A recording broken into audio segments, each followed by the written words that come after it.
spending a lot of time in Africa, there was a few different things that we picked up. I will say this about the political, because I'm always interested to know what do people think about America not being in America, right?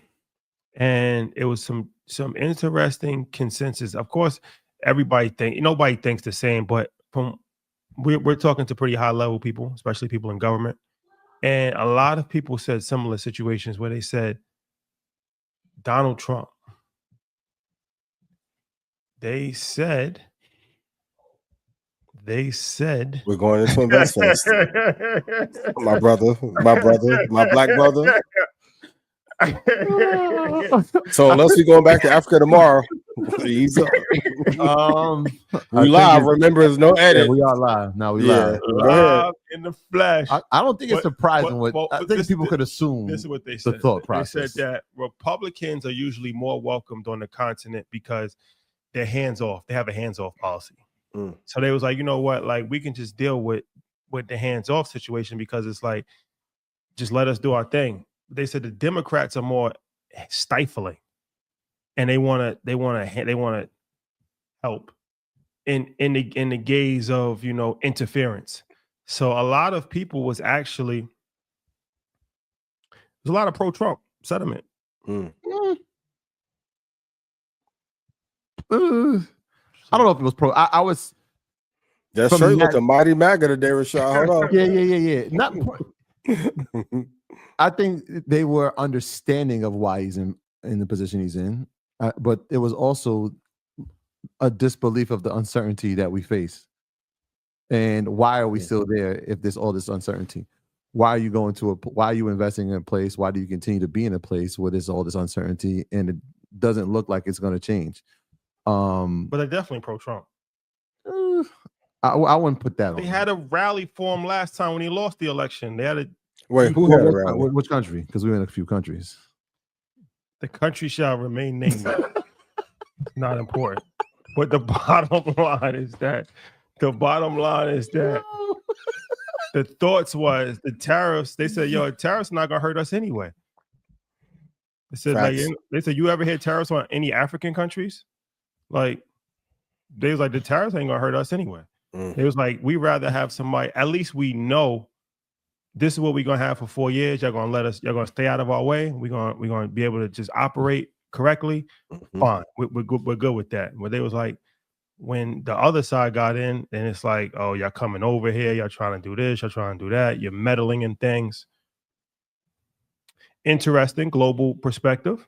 Yeah. Be in the deal room. We'll tell you which country. I'm gonna find out. I'm a messy bitch.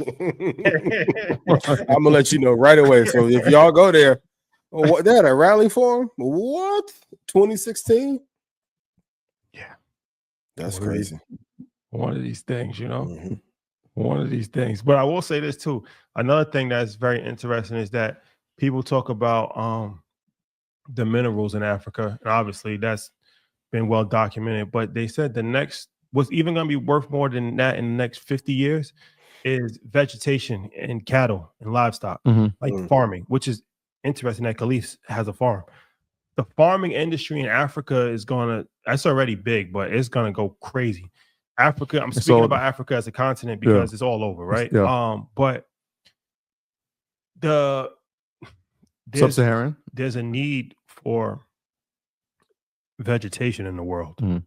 And Africa is going to play a major part in the world's food source moving forward.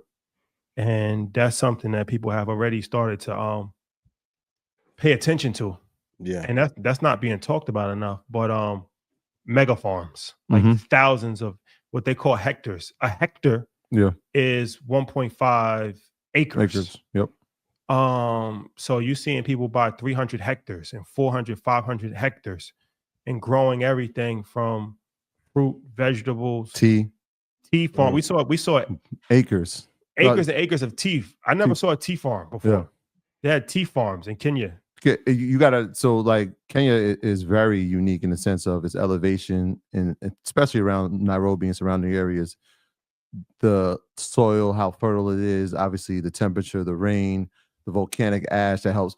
it's very ideal for farm. So like you're just driving, you're seeing nothing but farming, vegetation, onions, potato, tea everywhere. And it's like, oh, this is a skill set that number one, the locals have and they're willing to teach, but it's something that we should be learning as well. Like it's very different here. I remember when we were trying to figure out farming in New York, and that was for a whole different product, but it was like, wait, where do we even get these skills from? Who's supposed to teach us?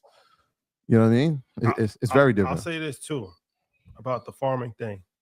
So in Kenya, 80% of the roses that are in Europe come from Kenya.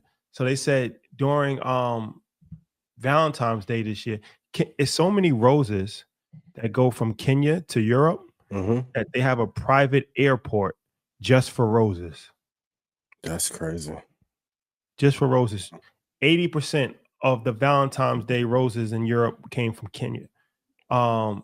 Italy or France, like they literally sent planes full of roses to meet the demand.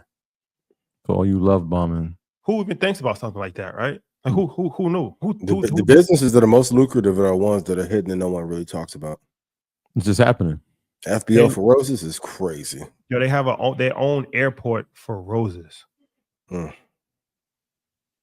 Wow. Shout out to Stefan Diggs, early investor. You love bomber. The love bomb play. Boy. Love bomber. It just confirmed my suspicions. We're going to talk about the 17 dozen. Because I love Wednesday. Yeah. The love bomb. How much you love me. And a money flex. I got more money than you flex too. But that's something to think about, because in Ghana they have cocoa. Yep. And they produce, like, between Ghana and I think Ivory Coast, they produce 80% of the world's cocoa. It's crazy amount of cocoa that comes out of Ghana. So agriculture is going to be the new oil in the next 50 years. Yeah, there's a post about that. And that's one of those things when we talk about the content, we talk about it a lot, but everything that you need to survive, they have. Everything. Well, literally. That's why the Europeans came in. Yep. And now the Chinese are trying to infiltrate. Everything you could think of, they have. Yep. That should tell you something. Yeah. Wow, I put out the propaganda to demonize the continent. Everyone's going there to invest. They're already there. Yep.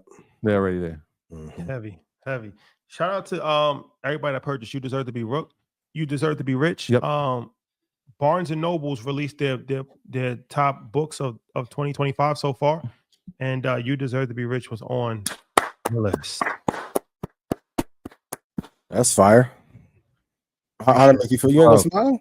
Y'all too cool. Smile and be happy, yo. I tell you, I appreciate it. That's love, man. Yeah. Shout out to everybody in Ghana. Shout out to everybody on the continent that was really tapped in and was like, yo, I have it. I can't wait to get it. We need more bookstores out here so we can have it. It's dope, man. It's dope.